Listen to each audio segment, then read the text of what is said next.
It's funny how life can turn on a dime. One moment, you're the guy everyone ignores, the one they laugh at behind your back. The next, you're pulling up in a car that screams success, a Bentley in the owner's reserved spot.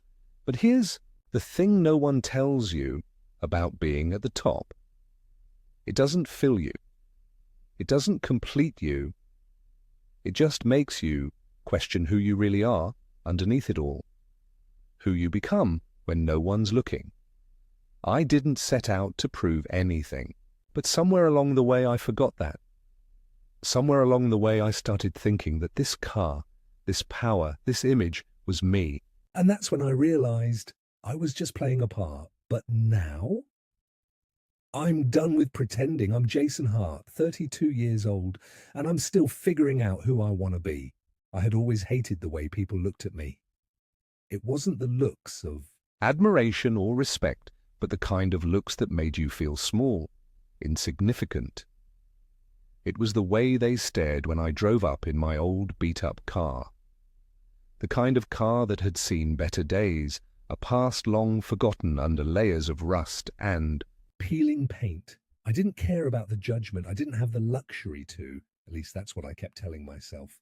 But if I'm being honest, there were days when the mocking eyes and whispered snickers stung more than I was willing to admit. It was a sunny afternoon when it all reached its breaking point. The kind of day that made you feel like the world was turning in the wrong direction.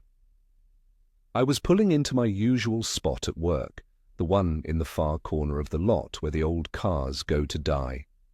The engine sputtered as I hit the brakes, the creaking of the door, when I opened it, echoing too loudly for my liking. I could feel them watching me. I knew what they were thinking. How can he even afford to work here if he drives something like that? The thought seemed to hang in the air, a silent verdict I couldn't escape. I didn't look up as I grabbed my bag and locked the car. I didn't need to. I already knew what was coming. As I walked past the others, their eyes followed me. I heard a quiet snicker from behind me, and I could almost feel the smug superiority dripping off the voices around me. It wasn't just the car that made me an easy target. It was the way I carried myself, the kind of defeated energy that made people think they could walk all over you. And they did. Then came the moment that changed everything. The owner's reserved parking spot, right in the middle of the lot, sat empty as usual, a privilege given to those who had earned the right to walk through the doors with their heads held high. It was always a reminder that there were levels in this world, and I was nowhere near the top. That spot was as far out of reach as anything could be for someone like me. The Bentley, the sleek, silver one that I had seen parked there more times than I could count, had always been the car that signaled success. It belonged to him, the boss, the one who made the rules, who people like me tried to impress, but never quite could. It wasn't that I didn't want to be in that spot. I dreamed about it. But there was a difference between dreaming and living, in the reality of someone like me. I was used to being invisible. No one noticed me unless they were laughing at my expense. But that day, something shifted in me. Maybe it was the heat of the sun baking into my skin, or maybe it was the unbearable weight of years of being ignored. Whatever it was, I couldn't shake the thought, what if I stopped playing by their rules? So I did something impulsive, something wild. I don't know what exactly pushed me to do it, but I couldn't stop myself. I took my keys out of my pocket, walked straight to the reserved spot, and without a second thought, I pulled out my phone. I dialed the number I had memorized without thinking twice, the number of the one person who could make it all happen, the person who could erase years of mockery with a single, bold gesture. The voice on the other end was calm, almost detached, as it always was, but when I made the request, there was no hesitation. I just had to ask. "Can you make sure there's a Bentley parked in that spot? The owner's reserved spot. I need to drive it." For a moment, silence stretched between us. It felt like a lifetime. Then came the answer. Done. That was all. The word hung in the air between us like a promise of something bigger, something more. I hung up and just stood there, staring at the empty space, the one that belonged to someone far more important than me. My heart was pounding in my chest. I didn't know what I was doing, but I knew that in a few moments I would be pulling up to that spot in a car that wasn't mine. I wasn't sure if I was going to be applauded or torn apart, but I didn't care. I was already halfway there. The truth was, for the first time in a long time, I felt like I might actually be in control of something. I didn't know how long that feeling would last, but I was damn sure I wasn't going to let it go without a fight. I didn't have to wait long. Within minutes, the car pulled up, gliding toward me like it was born to be there. A Bentley, a real one. The polished exterior gleamed in the sunlight, and as it came to a stop, I couldn't help but feel a strange mix of awe and disbelief. This wasn't just any car, it was the kind of vehicle that commanded respect, the kind that people looked at and immediately assumed you had money, power, influence. It was the kind of car that made a statement without saying a word. The driver's side window lowered with a soft hum, and the person behind the wheel didn't look at me. They didn't need to. I was already stepping toward the car, my hands suddenly clammy with nerves. The air around me felt thick, like the entire world was holding its breath, waiting to see what I would do next. And then I did it. I opened the door and slid into the leather seat. The smoothness of the leather, the scent of the interior, everything about it felt foreign, like I wasn't supposed to be there. I adjusted the rearview mirror, staring at my reflection for a moment longer than I should have. I looked out of place in this car. I knew I did. My clothes were a far cry from the designer suits that someone of this status would wear. Hell, I didn't even know how to drive something like this properly. But I didn't care. All I cared about was what came next. I could feel my pulse quicken as I eased the car into gear and began to drive toward the reserved parking spot. It felt surreal, like I was in a dream. The engine purred beneath me, the car gliding smoothly over the pavement.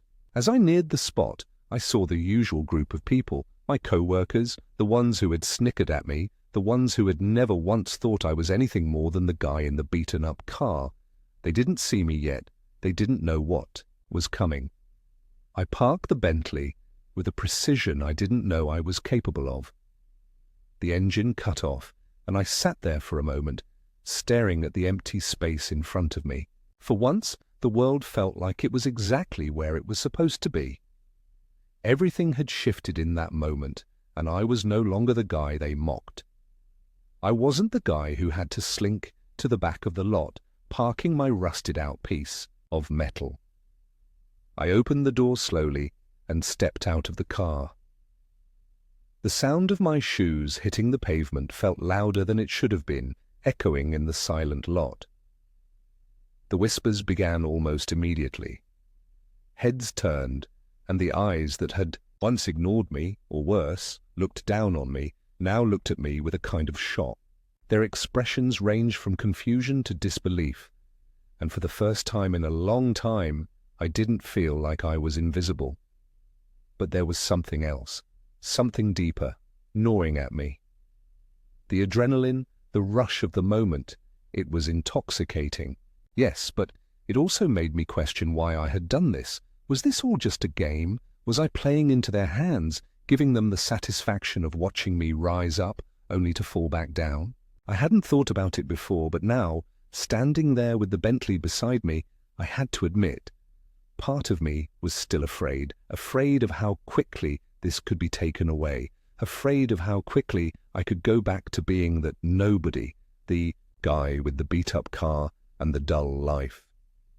The people around me, the ones who had stared and laughed just moments ago, would they remember this? Would they remember the guy who pulled up in the Bentley? Or would they still see the guy who had never measured up? A voice broke through my thoughts, One of my co-workers, a man who I had spent countless hours with, working side by side, but never quite connecting. He stepped closer, his eyes wide, as if trying to make sense of what was happening. He cleared his throat, and I could see the unease in his posture. Hey man, he said, his voice faltering. Is that yours? I didn't answer him right away. Instead, I took a slow breath, letting the weight of the situation sink in. The air was thick with anticipation, the kind of silence that spoke volumes. I finally turned to him, offering a smile that felt more like a challenge than anything else. Yeah, I said simply, not giving him any more than that. It wasn't a lie, it was my car now in this moment, in this space. The silence stretched on as he processed my response, the words not quite fitting together in his head. He glanced at the Bentley, then back at me, his face a mix of disbelief and something else, maybe envy. I could see it in his eyes. I was no longer the guy he felt superior to. I had disrupted something in him, something he wasn't quite ready to confront. A few other people were beginning to gather around, all of them with the same confused, almost nervous energy. They couldn't figure out what was happening, why this beat-up, invisible guy had suddenly shown up in the car of their dreams. They had no idea what was coming, and it felt like the perfect moment to make them realize that I wasn't just a joke. Not anymore. For a brief second, I almost regretted not saying something grand, something to make them realize the magnitude of this moment. But as I stood there, watching them try to process what had just happened, I realized I didn't need to say anything. The car spoke for me. The moment spoke for me. And I was going to make sure they remembered it as the group of co-workers slowly gathered around. I felt an unsettling calmness settle over me. It wasn't the kind of calm you'd expect from someone in a situation like this, being the center of attention, with the eyes of everyone focused solely on you, but it was there nonetheless. It was almost like I had reached a point of no return, where the fear, the hesitation, all of it had faded into something much more dangerous: certainty. I wasn't sure if they realized the weight of what had just happened. Maybe they thought I was just playing a joke, trying to impress them with a car that wasn't mine. But the more I stood there, the more I realized that I wasn't just trying to prove anything to them. This wasn't for their approval. This was for me. This was my moment to show them, and myself, that I wasn't the guy they thought I was. I noticed a few of them exchanging glances, whispering under their breaths, their eyes darting from me to the Bentley and back again. I saw the way their faces tightened, the way their expressions shifted from confusion to a quiet sort of awe. Some of them looked almost ashamed, like they suddenly realized how badly they'd underestimated me. And that realization hit me harder than anything I had ever felt before. For years I had been the one they laughed at, the one they could easily dismiss. But now, I was the one they had to look at in a new light. It wasn't about the car. It wasn't about the money or the luxury. It was about the fact that I had stepped out of the role they had cast for me and walked straight into a world where I had the power to shift perceptions. A woman I barely knew, Beth, a junior manager who always seemed to keep a distance, took a hesitant step forward. Her face was a mix of curiosity and disbelief. "So, what's the story?" she asked, her tone light, trying to mask the uncertainty beneath it. She probably thought she was being subtle, but there was no hiding the fact that she was grasping for an explanation. I could see the way the others were watching, waiting for me to answer. The pressure mounted, but for some reason I wasn't bothered. I'd made my choice. The silence in the air felt thick, almost like it was pressing down on me, demanding an answer. But the truth was, I wasn't interested in explaining myself. Not anymore. Not to them, not to anyone. Instead, I leaned against the car casually, almost deliberately, letting the weight of the moment sink in. "What do you think?" I said, my voice steady, but with an edge of defiance I didn't even try to hide. It's mine. I bought it. They didn't know what to say to that. They didn't know how to react. I could see it in their eyes, the disbelief, the doubt, the curiosity. They wanted to know how, wanted to ask all the questions I wasn't about to answer. I could almost hear their thoughts swirling around. Who is this guy? Where did he come from? How did he do this? And maybe that was the point. Maybe I didn't need to explain. Maybe I didn't need to give them the satisfaction of knowing how or why I was here. The reality was that I was here. I was standing in front of them, no longer hiding in the shadow of my old, rusted car.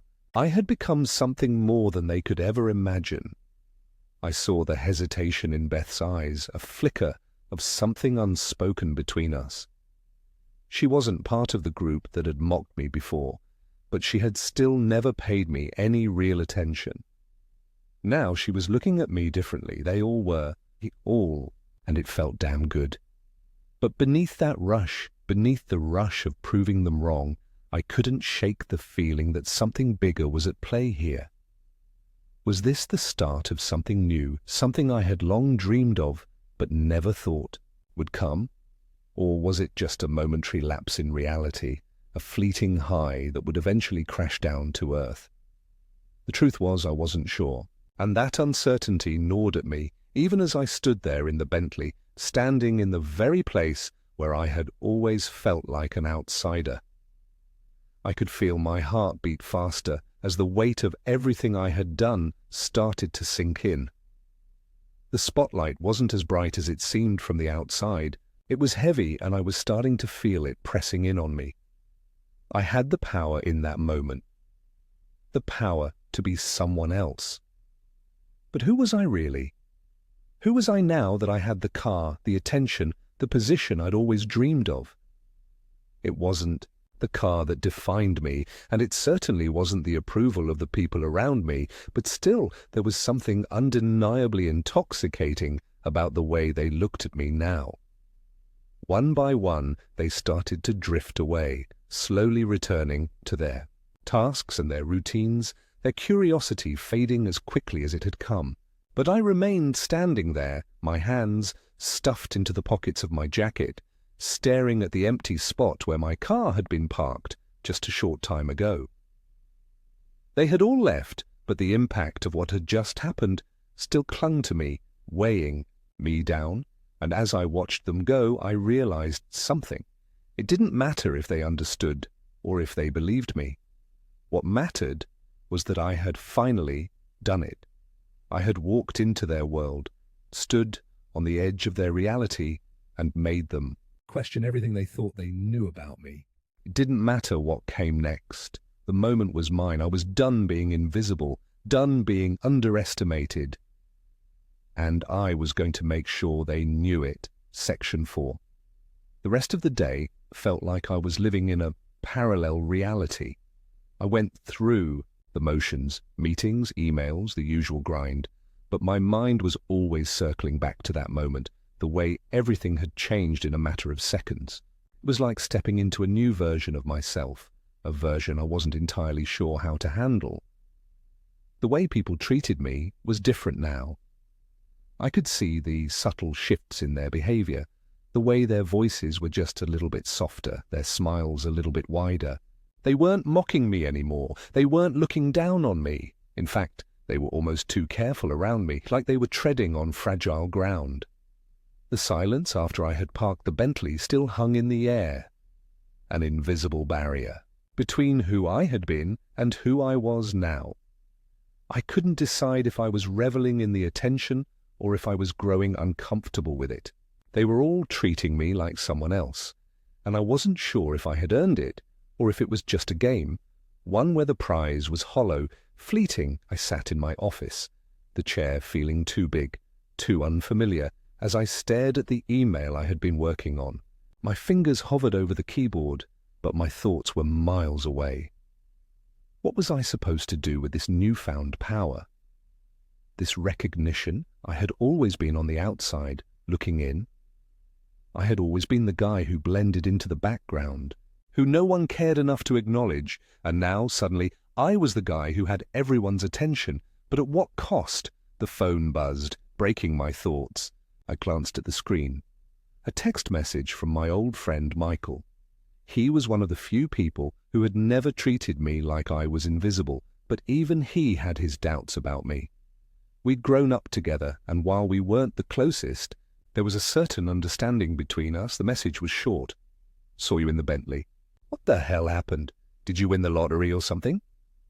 I felt a knot tighten in my chest. Michael wasn't one to be easily impressed, and the fact that he was curious enough to reach out made me feel exposed.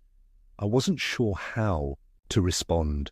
Part of me wanted to tell him the truth, to explain what I had done, what I was doing, but another part of me was afraid of how it would sound. What would he think of me? Would he see it as a power move, as a way to make up for all the years of being dismissed? Or would he see me as a fraud, just playing a part, pretending to be someone I wasn't?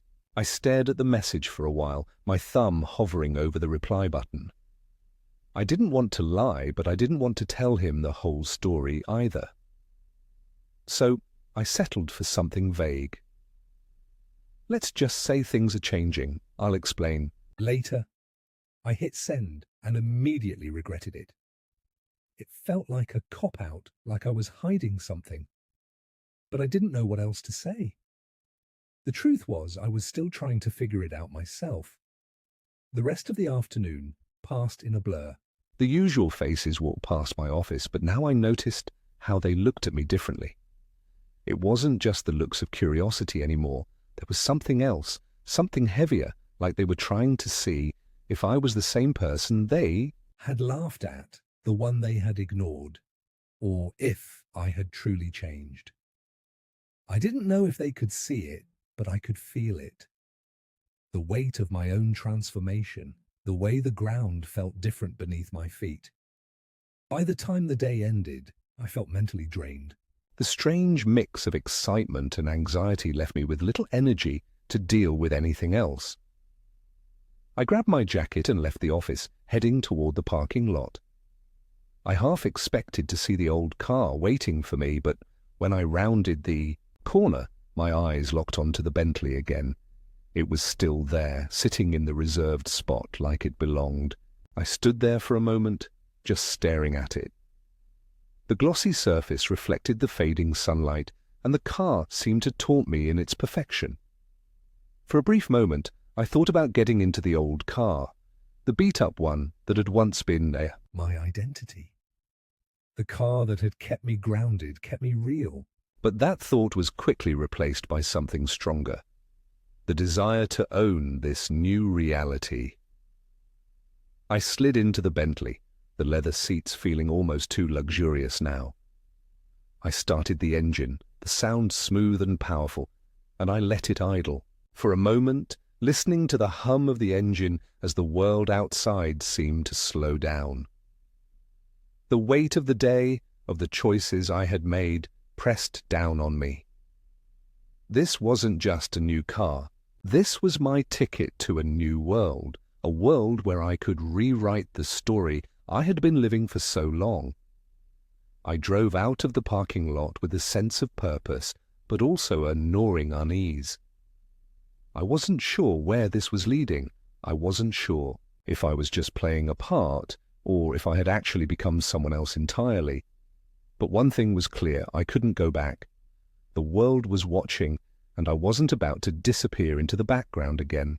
I had a taste of something more, and I wasn't going to let it slip away. The question was, what would I do with it? What would I become? For the first time in years, I had no idea, and that terrified me more than anything else. Section 5. The next few days were a blur. It was like the world had split into two realities. The one I had lived in before, where I was the guy who never quite fit in, and the one I was now stepping into, where everything felt different, even though it wasn't. My co-workers treated me differently, but I didn't know if it was out of respect, fear, or simple curiosity. Some of them went out of their way to be nice, offering smiles and nods, as if we had suddenly become equals. Others kept their distance, unsure how to handle this version of me. And then there were the whispers, the rumors. They spread faster than I could keep up with them. I heard snippets of conversations in the hallways, bits and pieces of speculation about how I'd suddenly become someone to be reckoned with. The Bentley was more than just a car to them. It was a symbol of success, of power, of something they couldn't quite understand. They didn't know if I had suddenly come into money or if I had found some hidden secret to success that they couldn't access. But none of them knew the truth. None of them knew what had really happened.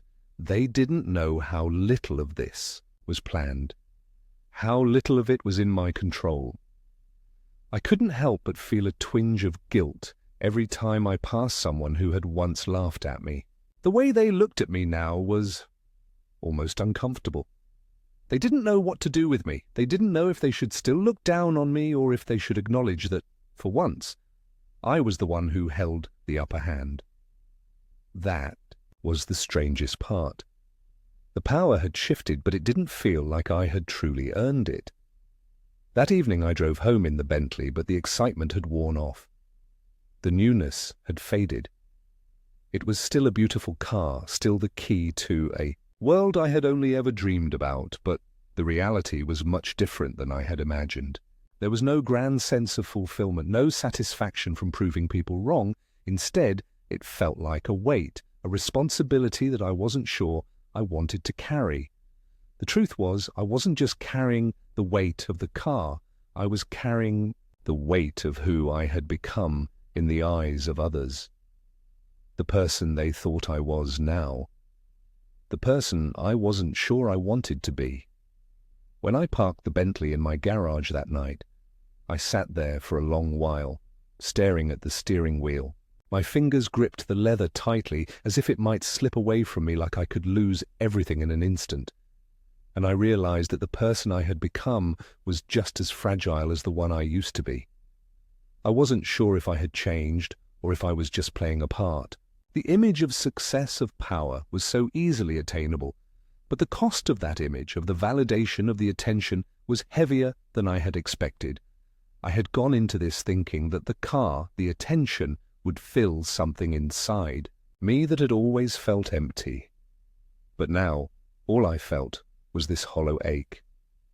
The emptiness hadn't gone away. In fact, it seemed to have grown deeper. The next morning, I pulled into the parking lot, the Bentley shining under the early sunlight, and the same sense of unease washed over me.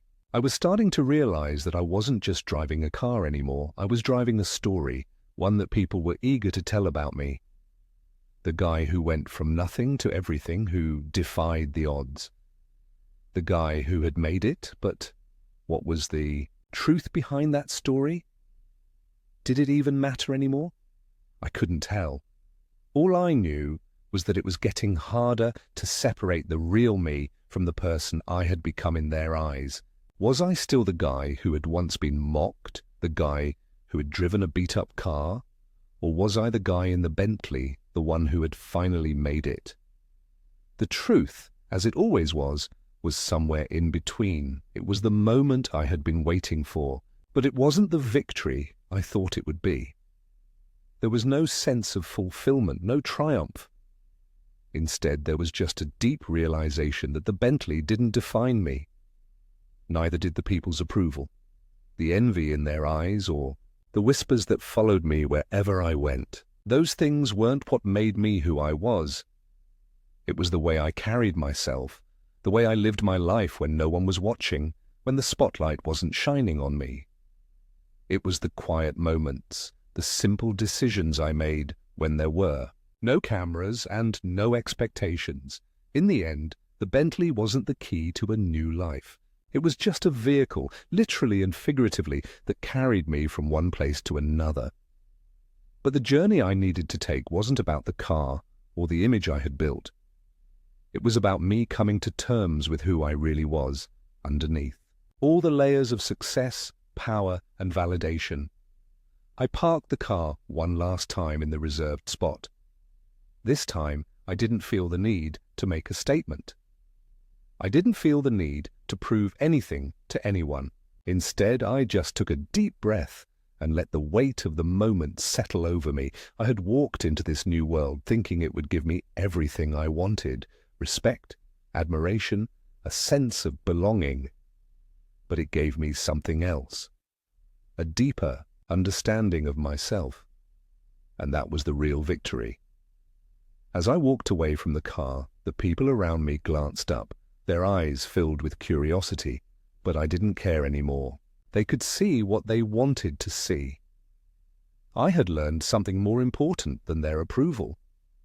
I had learned that who I was in their eyes didn't matter nearly as much as who I was in my own. And that, I realized, was the real freedom.